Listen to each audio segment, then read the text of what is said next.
tahu semua permasalahannya, sisa bagaimana kita mencari dan keluarnya nanti seperti apa. Nah, yang saya fokus di sini Pak Kadis terkait sekolah-sekolah untuk mendapatkan gelar akreditasi. Kemarin kan beberapa sekolah kita yang mengeluh tidak tersentuh sini, sekolah-sekolah kasihan yang sudah lama sekali yang tidak tersentuh anggaran dari pemerintah. Bahkan salah satu sekolah juga yang saya kunjungi ini SD 59 Ongkoe Pak Kadis.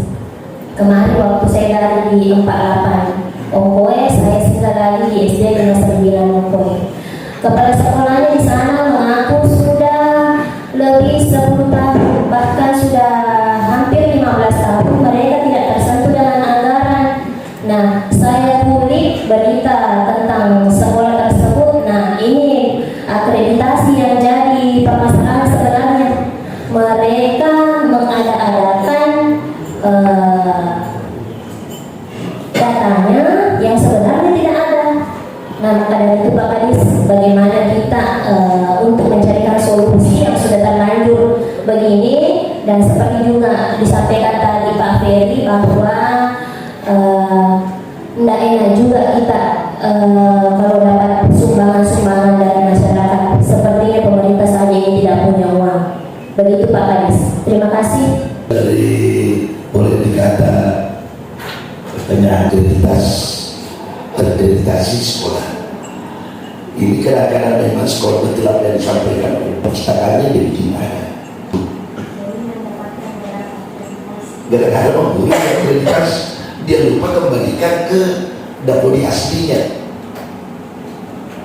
Dia cari ini, nanti Pak Kadis bisa jawab karena saya pernah pelaporan dapodik secara daripada merubah dasar dari kementerian kalau tidak salah.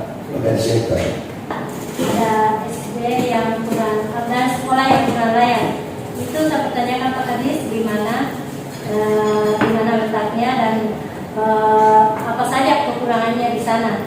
Terus yang kedua SD 356, tadi Pak Kadis sampaikan di sana ada 43 siswa dan 10 tenaga pendidik. Pak Kadis, kalau memang sekolah di sana kurang layak dan kurang ruang kelas, saran, karena kebetulan saya belum pernah lihat sekolah tersebut, saran bagaimana kalau diadakan skema pembelajaran bergilir, artinya bukan lagi di kolom rumah masyarakat, ruang yang terpakai kita adakan skema pembelajaran bergilir itu ada yang masuk sore. Begitu saran saya Pak Kadis. Baik pimpinan, itu saja dari saya. Jadi sudah ada saran yang disampaikan, mungkin sudah dicatat. Assalamualaikum. Dalam minggu dinas pendidikan ini melakukan konsolidasi. Tapi ini Pak Kadis juga baru, ya kita pahami bahwa dia baru juga masuk di pendidikan. Sebenarnya viralnya 408 itu ada positifnya dan ada negatifnya. Terus dari segi mana kita pandang pasti ada posisinya. Yang saya cuma sayangkan, seharusnya jangan pada saat pengambilan video itu, ya saya tidak tahu kok ada yang terlibat, kan ASN guru. Ini yang kalau saya pribadi, kenapa ada guru yang terlibat dalam pengambilan gambar? Harusnya kan ini tersampaikan dulu di email secara internal, jangan dilempar videonya keluar. Kalau yang memang masyarakat yang lakukan ya tidak masalah, kan ini kan bebas. Tapi kalau guru sendiri yang melakukan pengambilan gambar itu dan dia mau viralkan, itu kan sebenarnya hal yang kurang elok lah, kan? Kurang elok. Ya, sampaikan saja ke dinas langsung bahwa sekolah saya kondisinya begini. Sampai-sampai Pak Kadis juga bingung, kenapa masih ada sekolah kecil, kami juga bingung. Kan? Nah, mumpung ini periode masih awal periode bupati, seandainya masih di daerah kan bisa ada lagi politisnya. Nah, jadi mungkin jadi walaupun viral seperti ini, yang lainnya jangan viral dong. Terkait yang viralkan tidak masalah, tapi yang saya sesalkan ini karena lebih dominan memang guru dan nah, ini kan hak ini yang tidak elok menurut saya. Nah, artinya ada sisi positif dan regrouping. Khusus saya untuk Sabang Baru ada 3 lokasi. SD Calepo ada 2 berhadapan situ. Oke, bisa kita gabung yang dekat kantor desa. Terus di ujung Pero Benteloko berhadapan juga itu SD Pero dan SD Benteloko ini jalan linknya. Terus ada juga SD 88 Walanda dan 84.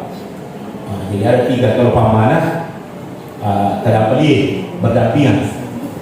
Ini kita perlu regrouping.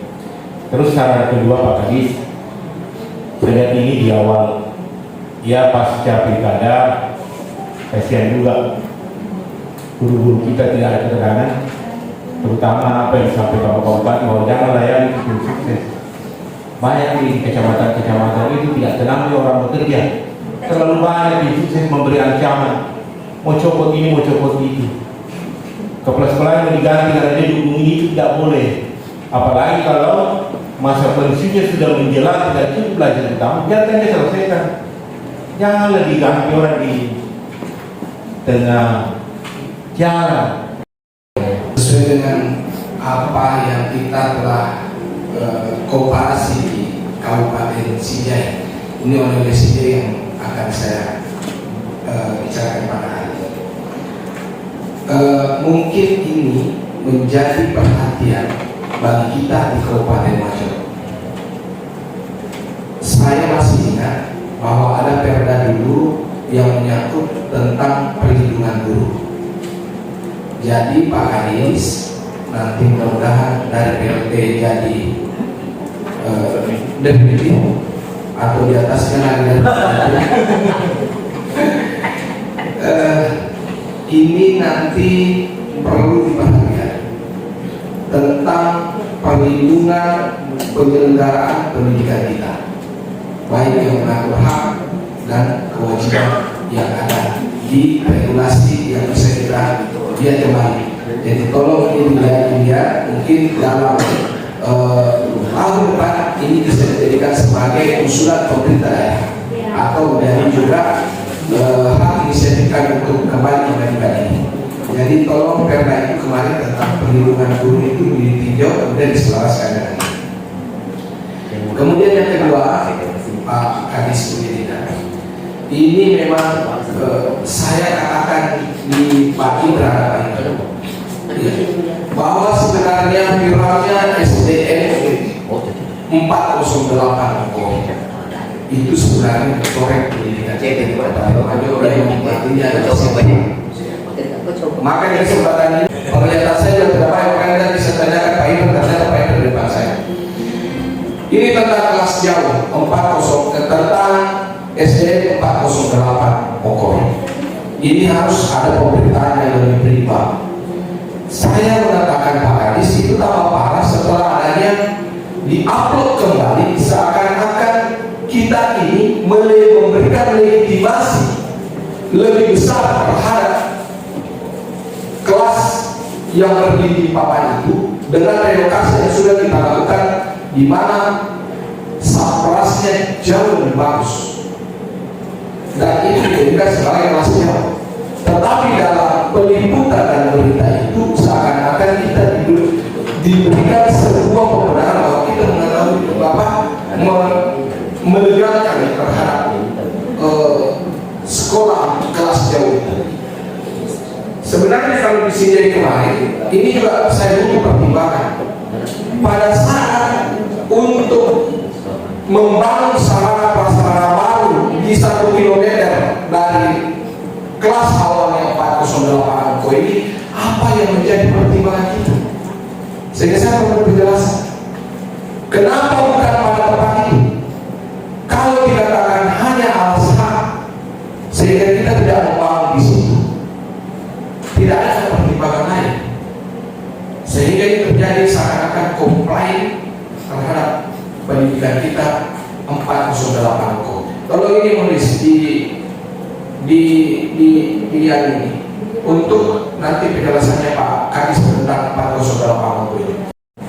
saya menghimbau kepada Dinas Pemuda dan Olahraga agar mekanisme tentang bagaimana caranya kita bisa menjadi tuan rumah untuk beberapa cabur-cabur yang memang venue olahraga kita dianggap siap.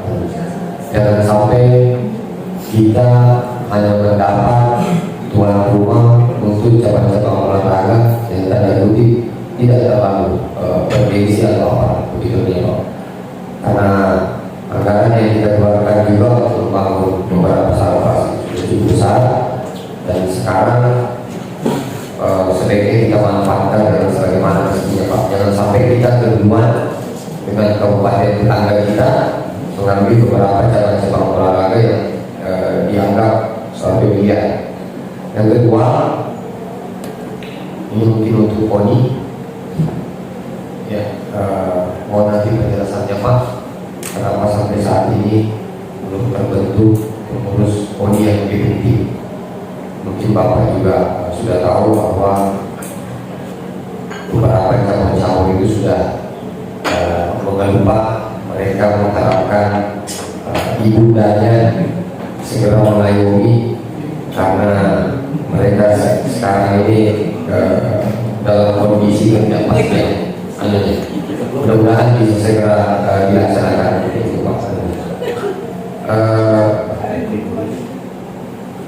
Pendidikan sedikit saya tambahkan sesuai dengan hasil kunjungan operasi kami di Dinas Pendidikan Kabupaten Sinjai, bahwa mudah-mudahan di Wajo Pak bisa juga ada, saya tidak tahu kalau sekarang apakah sudah ada, tapi kalau tidak ada mudah-mudahan juga bisa ada sekolah rujukan Google Pak. Karena ini merupakan salah satu hal yang perlu diperhatikan. Dan juga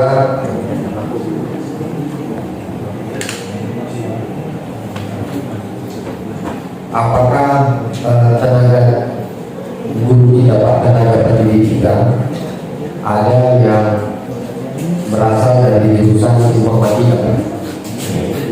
Kalau tidak ada, mudah-mudahan hal ini juga bisa kita pertimbangkan untuk merekrut tenaga pendidik yang berlatar belakang informatika, karena ini untuk pengembangan dan pemahaman anak murid kita tentang digitalisasi dan lain-lain sebagainya tentang masalah teknologi. Karena hal ini hanya bisa diberitahu oleh sarjana lulusan sistem informatika.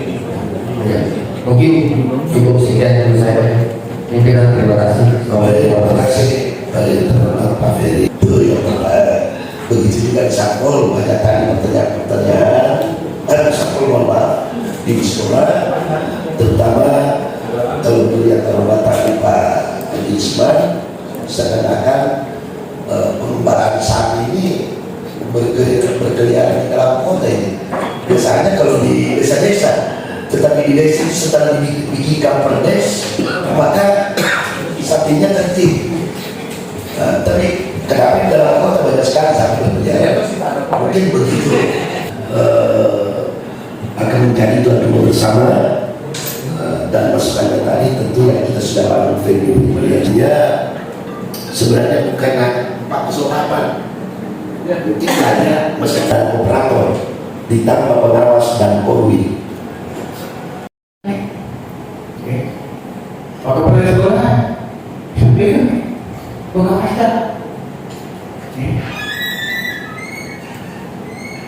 pengawas sampaikan di polisi tetapi dia tidak bahwa semau-maunya kita melakukan sesuatu sangat dikendalikan kemampuan keuangan.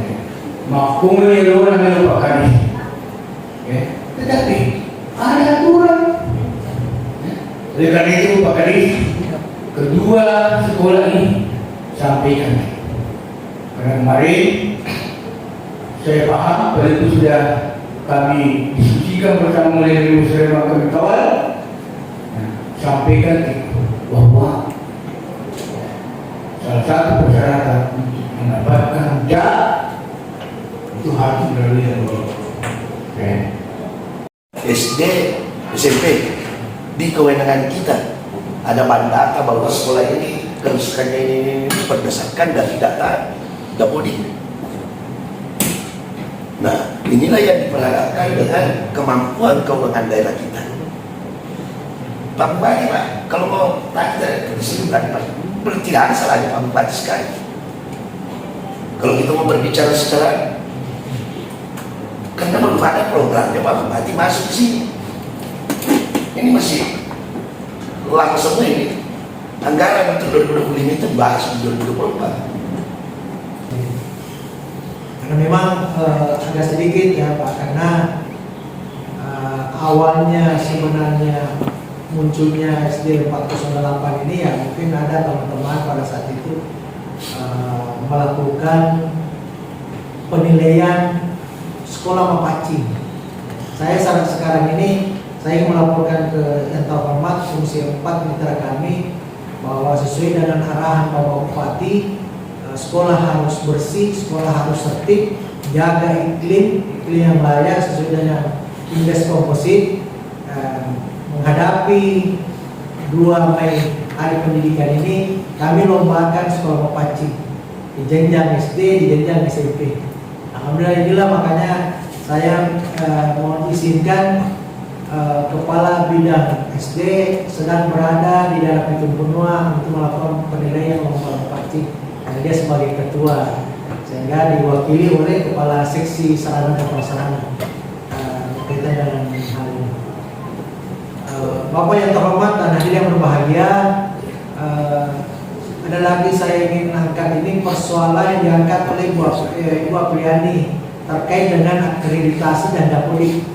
Ini 2 sisi mata uang sebenarnya, ini saling berhubungan sama lain, tetapi implementasinya di bawah sedikit masih ada yang perlu kita sempurnakan. Walaupun sesungguhnya pada saat rakor di Hotel Dato, kami sudah bersuara keras bahwa salah satu variabel penilaian akreditasi jangan terlalu banyak berkaitan dengan sarana dan prasarana. Langsung Kak. Lengkap. Kemudian ada juga kayak WC, ada perpustakaan.